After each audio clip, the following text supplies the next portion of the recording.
I speak to you today with feelings of profound sorrow. Throughout her life, Her Majesty the Queen, my beloved mother, was an inspiration, an example to me and to all my family. And we owe her the most heartfelt debt any family could owe to their mother, for her love, affection, guidance, understanding, and example. Queen Elizabeth was a life well lived, a promise with destiny kept, and she is mourned most deeply in her passing. That promise of lifelong service I renew to you all today. Alongside the personal grief that all my family are feeling, we also share with so many of you in the United Kingdom, in all the countries where the Queen was head of state, in the Commonwealth and across the world, a deep sense of gratitude for the more than 70 years in which my mother, as Queen, served the people of so many nations. In 1947, on her 21st birthday, she pledged in a broadcast from Cape Town to the Commonwealth to devote her life, whether it be short or long, to the service of her peoples. That was more than a promise. It was a profound personal commitment which defined her whole life. She made sacrifices for duty. Her dedication and devotion as sovereign never wavered through times of change and progress, through times of joy and celebration, and through times of sadness and loss. In her life of service, we saw that abiding love of tradition, together with that fearless embrace of progress, which makes us great as nations. The affection, admiration, and respect she inspired became the hallmark of her reign. And as every member of my family can testify, she combined these qualities with warmth, humor, and an unerring ability always to see the best in people. I pay tribute to my mother's memory, and I honor her life of service.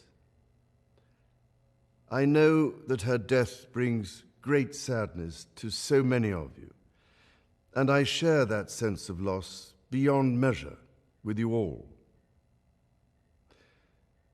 When the Queen came to the throne, Britain and the world were still coping with the privations and aftermath of the Second World War, and still living by the conventions of earlier times. In the course of the last 70 years, we have seen our society become one of many cultures and many faiths. The institutions of the state have changed in turn. But through all changes and challenges, our nation and the wider family of realms, of whose talents, traditions, and achievements I am so inexpressibly proud, have prospered and flourished. Our values have remained and must remain constant. The role and the duties of monarchy also remain, as does the sovereign's particular relationship and responsibility towards the Church of England, the church in which my own faith is so deeply rooted. In that faith and the values it inspires, I have been brought up to cherish a sense of duty to others and to hold in the greatest respect the precious traditions, freedoms, and responsibilities of our unique history and our system of parliamentary government. As the Queen herself did with such unswerving devotion, I too now solemnly pledge myself throughout the remaining time God grants me, to uphold the constitutional principles at the heart of our nation.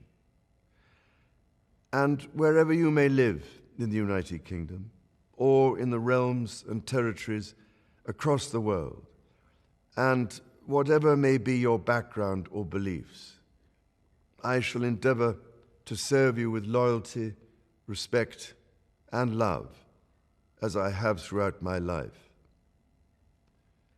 My life will, of course, change as I take up my new responsibilities.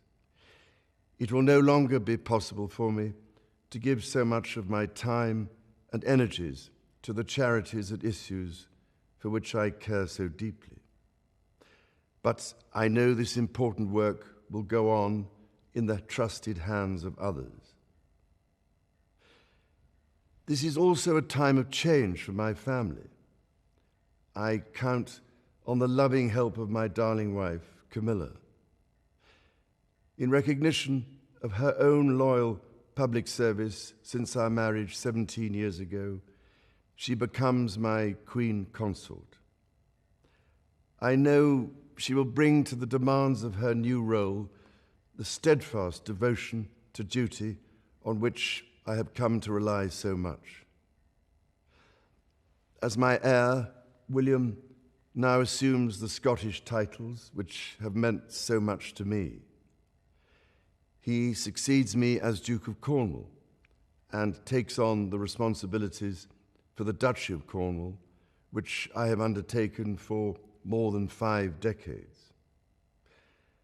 Today, I am proud to create him Prince of Wales, Tywysog Cymru, the country whose title I have been so greatly privileged to bear during so much of my life and duty. With Catherine beside him, our new Prince and Princess of Wales will, I know, continue to inspire and lead our national conversations, helping to bring the marginal to the centre ground, where vital help can be given. I want also to express my love for Harry and Meghan as they continue to build their lives overseas. In a little over a week's time, we will come together as a nation, as a Commonwealth, and indeed a global community, to lay my beloved mother to rest.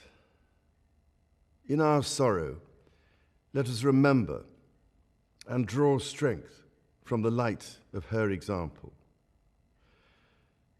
On behalf of all my family, I can only offer the most sincere and heartfelt thanks for your condolences and support. They mean more to me than I can ever possibly express.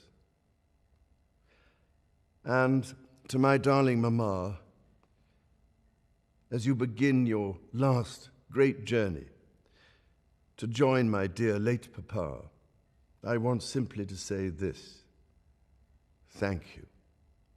Thank you for your love and devotion to our family and to the family of nations you have served so diligently all these years. May flights of angels sing thee to thy rest.